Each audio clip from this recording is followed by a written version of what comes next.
The wind howled across the lonely mountain. Sharp rocks, dry soil, and a dark sky made the place feel forgotten.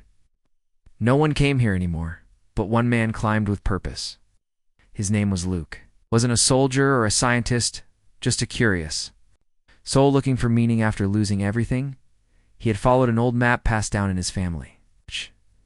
It showed a cave marked with strange symbols. People called it cursed. Some said no one who entered ever came back. Luke didn't care. He had nothing to lose. After hours of climbing, he found it. Hidden behind vines and broken boulders was the mouth of a cave. It looked like nothing special, but as he stepped inside, the air changed. It became still. Too still, like time had stopped. His flashlight flickered, but he kept going. Deeper and deeper, he walked into the darkness. The walls were marked with glowing lines, not paint, not carvings, just soft blue lines that pulsed like veins. Luke's heart beat faster. This was no ordinary place. At the end of the cave, he found it. A huge stone sat in the middle of the floor. It was shaped like a door, but sealed shut. Strange symbols covered it, none that he could read, but something about them felt heavy, old, important. His scanner blinked. It picked up something behind the stone. A faint life sign. Almost gone, Luke dropped to his knees and touched the stone. Like it was cold. Colder than anything he'd felt before. But he didn't hesitate. Started clearing the dust and small rocks around it.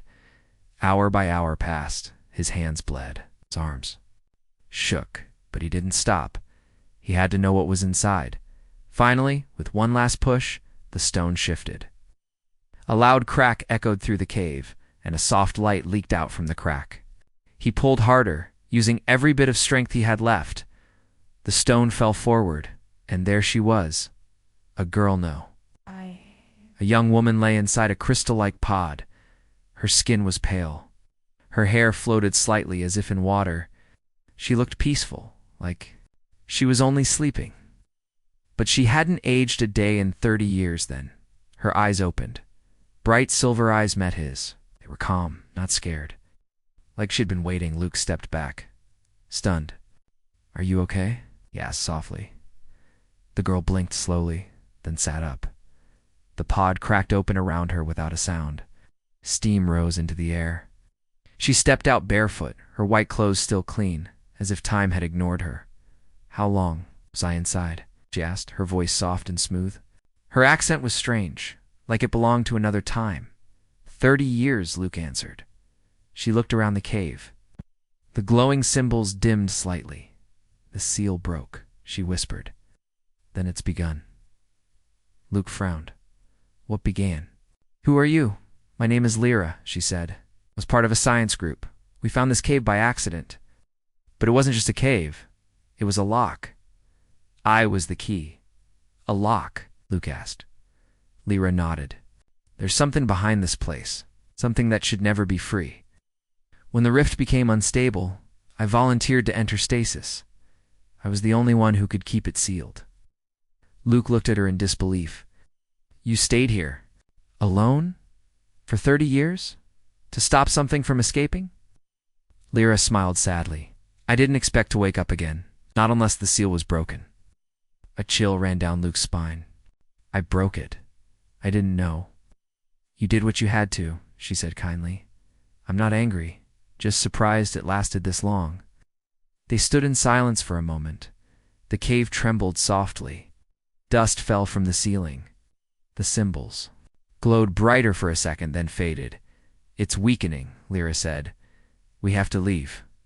Luke nodded. He helped her walk. Her legs were weak, but she moved with grace, like she had practiced for this day 1,000 times in her mind. Outside, the storm had passed. Stars filled the sky. Lyra looked up with wide eyes.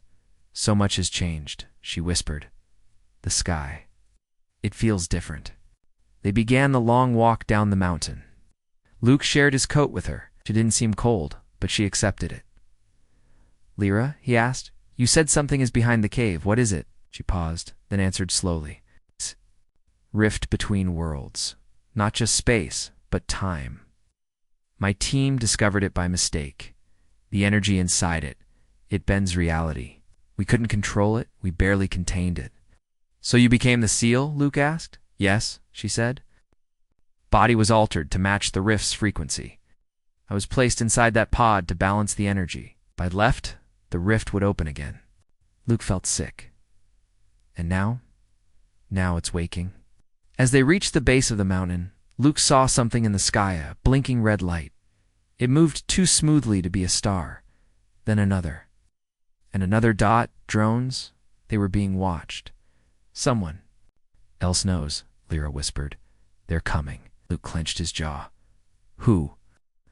Lyra looked at him with eyes that held too much knowledge. Not everyone wants to keep the rift closed. Luke and Lyra moved quickly through the forest at the base of the mountain. Branches cracked under their feet. Shadows danced between the trees. Behind them, the soft hum of drones grew louder. They were being followed. We need to hide, Lyra said. Luke led her down a slope to a dried riverbed. They crouched behind a large rock, breathing hard. Hey. Luke peeked over the edge and saw 3 drones hovering above the treetops. Their red lights scanned the ground like searching eyes. Who are they? He whispered. I don't know, Lyra said. But someone has been watching this cave for years, maybe waiting for the seal to break. The drones passed over them, then disappeared into the distance. They stayed hidden a bit longer, just to be safe. Then they got up and started walking again. We have to reach my truck, Luke said. It's about 5 miles away. Lyra nodded. Though she had just woken up from 30 years of stasis, she moved with quiet strength. Luke still couldn't believe it. 30 years in that crystal pod, untouched by time, and now she was walking beside him like she belonged in this world as they walked. Luke asked, Do you remember what caused the rift? Lyra looked up at the sky. It began with an experiment. We were testing quantum energy near the cave. We thought it was just old rock, but the readings were strange. High gravity shifts. Energy loops. Then one day, the rock cracked open, and we saw what a tear, not just space, but time itself. We called it the rift. What's inside it? Not a place. Force. A living force. Something that doesn't understand time like we do. It watches from the other side. It touches moments, memories, futures. And if it comes through, it won't be kind. Luke shivered. And they put you in that pod to keep it closed? Yes. My body was reshaped to match its energy. I became the lock. Suddenly they heard a sharp whine in the air. A black drone dropped from the sky, heading straight for them. Run! Luke shouted. They sprinted through the woods. The drone followed, scanning and recording. Fired a thin blue beam that cut through tree trunks like butter. They dove into a hollow log. The beam passed just inches from them. I thought you said you weren't a weapon, Luke said, panting. I'm not, Lyra replied. But I can feel what the rift left inside me. If they want to use it, they'll try to take me. The drone hovered in place, then flew off. They waited when it was gone. They climbed out and kept moving. They reached Luke's old truck near the edge of the forest. It was dusty, but it started with a growl. Luke drove fast, avoiding the main roads. We need to go where they can't track us, he said. There's an old station, Lyra said, about 2 hours west. My team used it for backup data. Maybe it's still hidden. Luke nodded and changed course. As they drove, Lyra stared at the passing trees and fields. The world feels louder. It is, Luke said. Technology changed a lot in 30 years. But we lost a lot too. Wars, disasters. People stopped trusting one another. Some things never change, Lyra whispered. They reached the station just after sunset. It was hidden beneath a collapsed radio tower and overgrown vines. Luke parked behind thick brush and helped Lyra out. Inside, the air was stale. Broken monitors, empty desks, and dust-covered equipment filled the space. But Lyra moved with purpose. She found a small panel and pressed her hand against it. It lit up. Still works, she said. The screen flashed blue and showed old logs, files, and one blinking warning, rift containment unstable. Countdown in progress. Lyra's face turned pale. "It's starting," she said. "The rift is waking faster than I thought." "How much time do we have?" Luke asked. "Days, maybe less." She pulled up a hologram of the mountain cave. Cracks glowed red across the image. Energy levels were rising fast. "Can you stop it?" Luke asked. "Maybe, but not alone, and not without risk. If the energy breaks through, it could affect the planet's storms, time loops, reality shifts. What do we do?" Before she could answer, the computer gave a new alert. "Unauthorized access detected." They both turned. A screen showed a nearby satellite view. Black vehicles were moving toward their location. "They found us," Luke said. "We have to go," Lyra said. "But first this." She downloaded the data onto a small device and handed it to Luke. "This is proof," she said. "What the rift is. What I am. If I don't make it, you must give this to someone who can stop them." "You're not going to die," Luke said firmly. They rushed back to the truck. Just as they reached it, a spotlight hit them. "Freeze." A voice shouted from the trees. Luke grabbed Lyra's hand and jumped into the truck. Tires spun. Bullets or stun beams hit the back window. They raced away into the night, engines roaring. Lyra looked back. Her eyes glowed faintly. "They won't stop," she said. "And neither can we." The truck sped through narrow dirt roads as trees and shadows rushed past. Luke gripped the steering wheel tightly. His eyes stayed on the road, but his mind was spinning. Behind him, black vehicles chased with bright lights and strange buzzing sounds. Their machines didn't sound like anything built on Earth. Lyra sat beside him, calm but alert. She kept glancing at the mirror. "They're still gaining on us," she said. "I noticed," Luke muttered. "We need a place to lose them," Lyra thought for a second. "There's a canyon ahead. If we take the left trail, it leads to old mining tunnels. They won't risk following us in there." "You sure?" "I remember the map. My team once used it as an escape route." Luke nodded and turned sharply onto the left path. The truck bounced over rocks and slid in the dirt. Behind them, the lights grew smaller. After 15 minutes, the trail narrowed and dipped into a deep canyon. Old signs and broken machinery were scattered around. The mouth of the mine looked abandoned, half covered by rocks. Luke stopped the truck near the entrance. "They won't follow us here?" he asked. "Not without backup," Lyra said. "Those tunnels confuse signals. They'll lose our trail." They stepped into the dark entrance. The air was cold and thick with dust. Luke used a flashlight while Lyra walked ahead, her fingers brushing the walls. "You know this place well," Luke said. "I spent years studying it," she replied. "It's connected to the rift. The energy flows through cracks in the stone. It's faint here, but still present. Can you feel it?" She paused. "Yes, like a heartbeat. Slow, but getting stronger." As they walked deeper, strange lights flickered along the walls. Blue veins, just like in the cave, ran through the stone. Luke reached out to touch one. It pulsed under his fingers. "What is it?" he asked. "Raw energy from the rift," Lyra answered. "It bleeds into our world when the seal weakens. It's harmless now. But when the rift opens, these veins will spread." "Spread where?" "Everywhere." They reached a large chamber with an old generator and scattered supplies. Lyra found a power switch and pulled it. Lights buzzed on, dim but enough to see. "This place is safe for now," she said. "We'll rest here." Luke sat on a crate and sighed. "I still don't understand why someone would want to open the rift. If it's that dangerous, why take the risk?" Lyra sat across from him. "'Cause some believe they can control it. The rift holds energy beyond science. Power to bend time, change matter, even shift reality. To some, that power is worth any cost. But you said it's alive." "It is, but not like us. It doesn't speak. It doesn't think like we do. It reacts to thoughts, feelings. It twists them. It doesn't want control. It just wants to be noticed." Luke looked down. "They want to use you to open it again?" "Yes," she said softly. "My body is still linked to the rift. If they use the right tools, they can force it open, but they don't understand what comes next." Suddenly, the tunnel behind them echoed with soft footsteps. Luke stood and aimed his flashlight. Someone's here. From the shadows, a figure stepped forward. It was a man, in a black suit with silver lines across the arms. His face was hidden behind a smooth mask.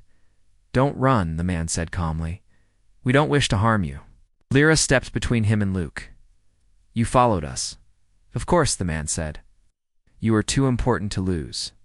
The rift is opening. You belong to it."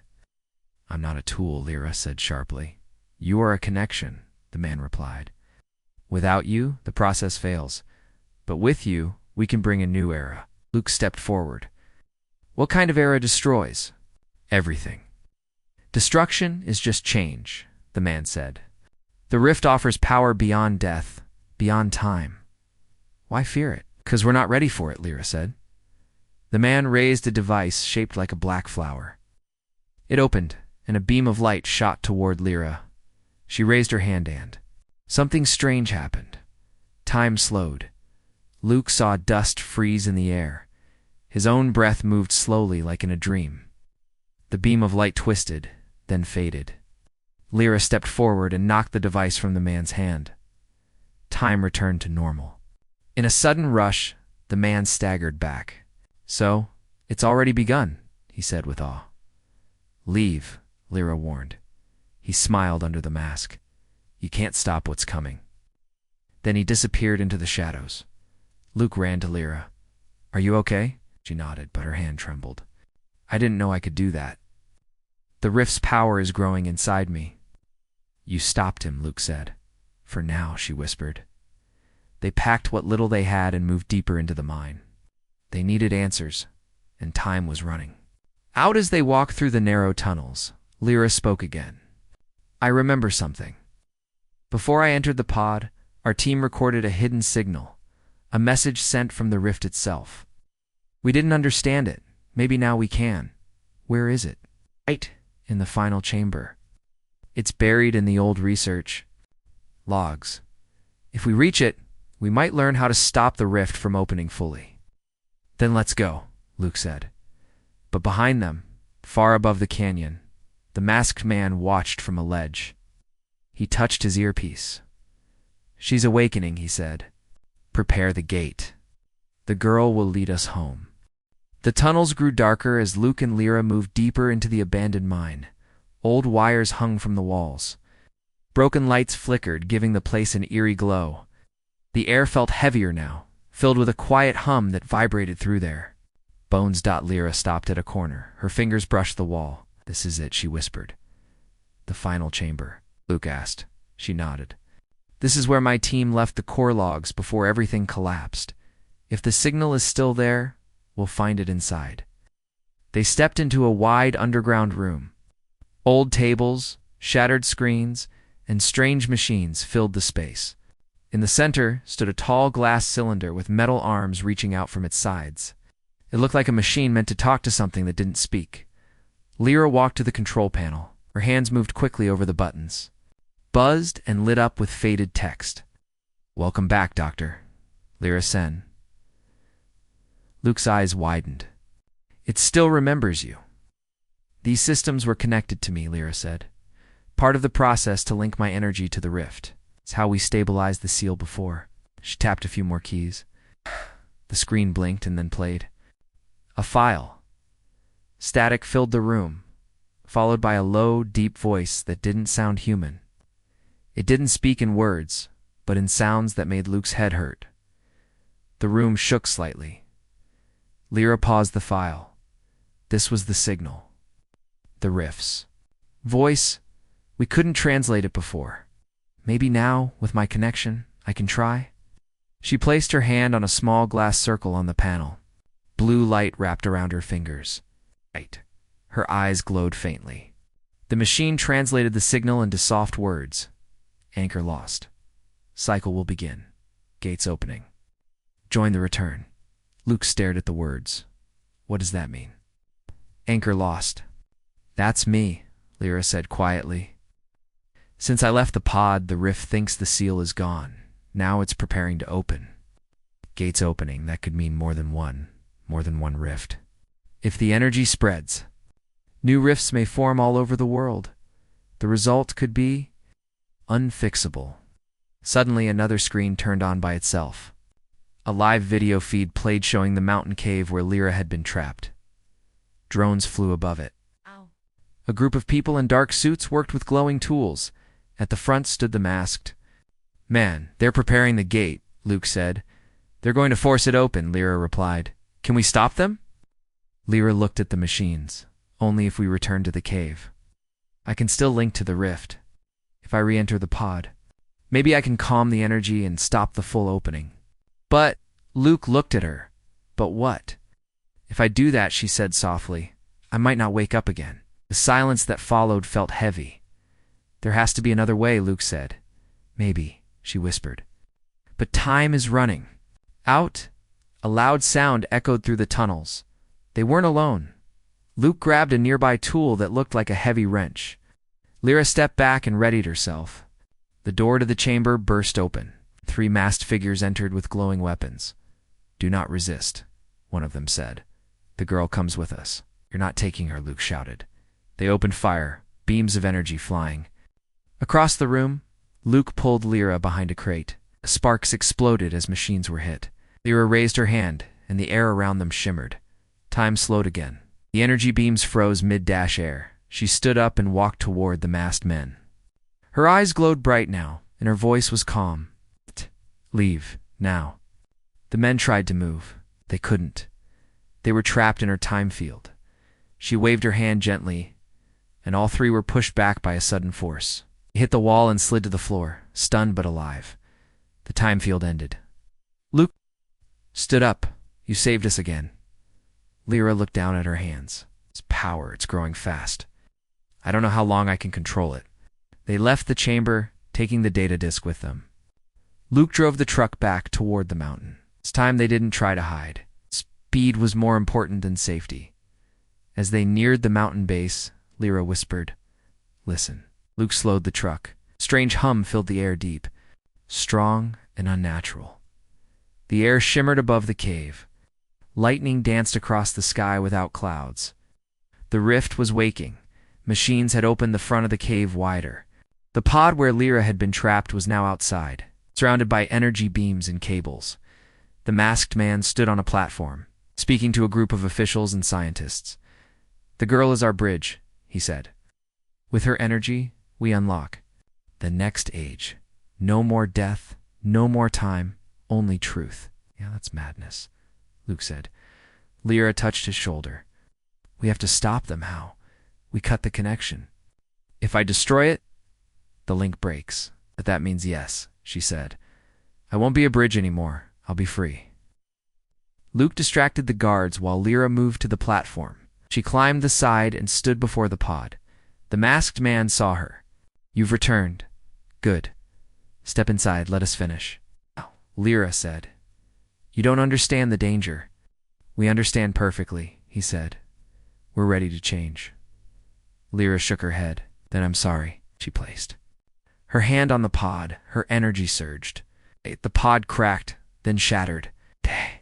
The cables sparked and burst. The machines around it exploded.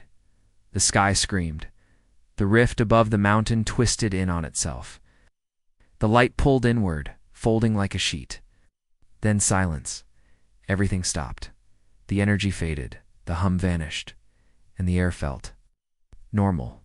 Again, Lyra collapsed. Luke ran to her, catching her before she hit the ground. Her eyes fluttered open. She was breathing but weak. "You did it," he said. "For now," she whispered above them. The rift was gone. But far beyond the stars, something else had noticed Earth. The sky above the mountain was quiet again. Strange lights were gone. The rift had closed. The machines that surrounded the cave lay in pieces. Smoke rose from broken panels and scattered metal.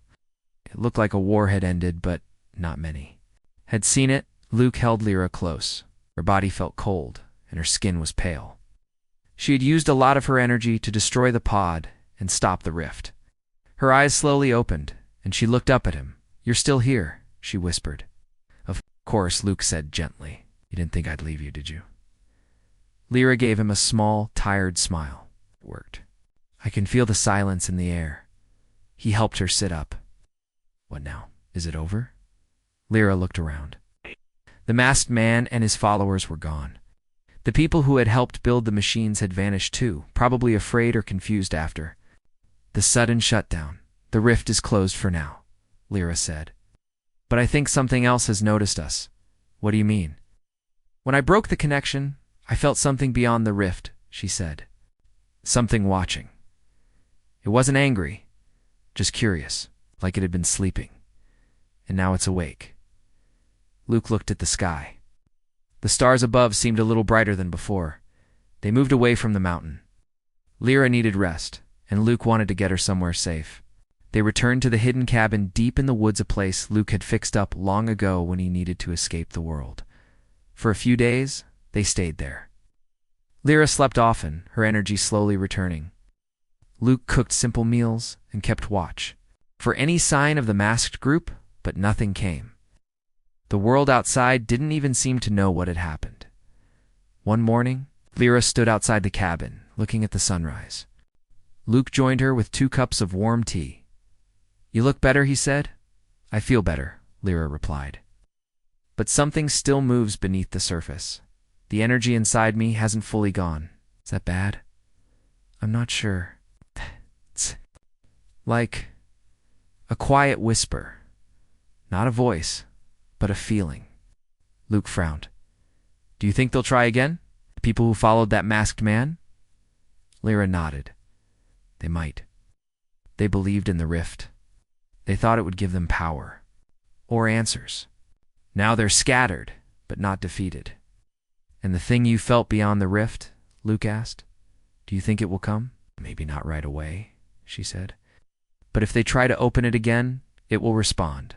And next time, it might not wait." Later that night, Luke checked the data disk they had taken from the research station. He found files from Lyra's old team logs, recordings, and a message labeled "Final Note." He played it. A tired voice spoke. It was a scientist from Lyra's group. "If anyone finds this, know that we tried.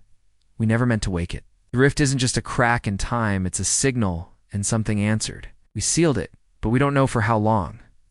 If Lyra wakes, protect her. She is the only one the rift listens to." Luke looked at Lyra, who had fallen asleep on the couch. Her breathing was steady, peaceful. He made a silent promise. He would protect her, no matter what came next. The next morning, a strange signal interrupted the radio. It wasn't loud. It was soft, almost like a song. Lyra woke up and walked to the window. "It's here," she said. "What is the signal?" "It's calling from the old satellite station where we first heard the rift years ago." Luke stood up. "You think it's another rift?" "No," she said.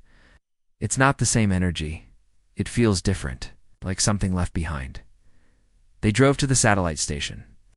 The place was still falling apart, but the signal was real. The main antenna was moving by itself, pointing at a part of the sky where no star maps showed anything. Lyra accessed the console. Strange symbols filled the screen. "This isn't from Earth," she said. "Is it from the rift?" "I don't think so. It feels older, quieter." She translated the signal. It became a simple message. "You are not alone. You are not forgotten." She remembers Luke read it twice. "What does it mean?" "I don't know," Lyra said softly. "But it's not a threat. Maybe something nor someone on the other side saw what we did. Maybe they were watching me all along." Luke looked at her. "Do you want to go back?" Lyra shook her head. "No, but maybe they're reaching out. Maybe they want peace too." They left the message alone and returned to the cabin. For now, the world was calm. No more drones, no more masked followers. Just quiet days and quiet nights, but far away, in space unseen by human eyes. Something moved.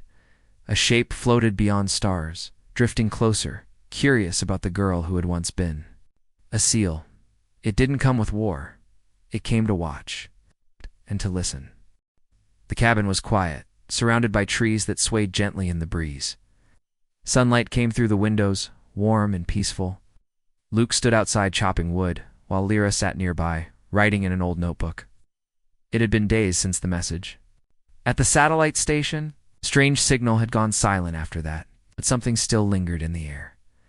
Lyra's body felt stronger now. Her skin had color again, and the glowing in her eyes had faded. She looked more human with each passing day. But she knew the energy inside her hadn't left completely. It had simply grown quiet. Luke looked at her as he placed another log on the stack. "You feel different today," he said. "I think the rift's grip is almost gone," Lyra replied. "I can breathe without feeling pulled in different directions. It's like time finally belongs to me again." Luke smiled. "That's good. Maybe you can finally rest." "Maybe," she said softly. But deep inside, she wasn't sure rest would come so easily. That evening, the stars were bright above the forest. The sky was clear, and the air felt cool. Lyra stepped outside alone and looked up. For a long time, she stood in silence, watching the stars. Her heart beat slowly, calmly. But then one of the stars moved. It wasn't blinking or falling. Floated gently, shifting across the sky like a feather, while she focused on it. The light grew larger, brighter, not a star. A ship. Lyra stepped back as the object slowly descended. No sound, no fire. Just a quiet hum in the wind. Luke came out, sensing something was wrong. He saw the strange light just above the trees. "That's not a plane," he said. "No," Lyra replied. "I think it's them." The ship landed in a clearing not far from the cabin. It was smooth, silver, and shaped like a soft curve, no edges. No doors, no windows. It simply rested on the ground as if it had always been there. Lyra and Luke walked toward it. The forest was quiet. Even the animals had gone still. As they reached the ship, a part of its surface opened like water being parted. Soft white light spilled out. And from the light, a shape stepped forward. It wasn't human, but it wasn't frightening. It was tall and thin, with long arms and glowing skin like moonlight. Its face had no mouth, just gentle eyes that shimmered like stars. It didn't speak, but Lyra felt words in her mind. "We saw you. We remember you." Lyra took a breath. It came from the other side of the rift. The being nodded slowly. "Your sacrifice saved your world. We were bound by silence, but now we are free to speak." The rift was never meant to open. Luke stepped beside her. "Why are you here now?" "To give her a choice," the being replied. "She holds the last light of the seal. If she keeps it, your world remains safe. But if she gives it to us, the connection ends forever." Lyra looked at the glowing marks on her hand, the last sign of the energy inside her. It had always been with her. For 30 years, it had tied her to something beyond time. "If I give it up, what happens to me?" She asked. "You will be whole, human again, free of the rift." She turned to Luke. He looked at her eyes. "Calm. It's your choice," he said. "No one else's." Lyra looked back at the being. "And if I choose to keep it, the gate stays quiet, but the link remains. Others may try again." She closed her eyes. For years she had been the key, the protector, the seal. Now she was being offered freedom. "I want to live as myself," she said. "It's not as a bridge." The being raised a hand. Soft light wrapped. Around Lyra's body, the marks on her hand began to fade. The hum in her bones disappeared. The strange glow in her chest vanished. When the light faded, she felt light. For the first time in years, she felt normal. The being looked at her and gave a small nod. "Thank you." Then it stepped back into the ship. The light closed. The ship lifted silently and vanished into the night sky like a falling star in reverse. Lyra stood there, silent. Then she smiled. "It's over," she said. Luke reached for her hand. "You're free." They walked back to the cabin as the sky began to glow with early morning light. Birds returned to the trees. The world felt alive. Again, days passed, then weeks. Lyra planted flowers outside the cabin. She read books, wrote her memories in journals, and watched the stars at night with Luke beside her. The world never learned what happened on that mountain. The government erased the signs. The followers of the masked man disappeared. The news never reported it, but in one small part of the world, peace had returned. And for Lyra, the girl who had been trapped for 30, Years It was the first time she had ever truly been free.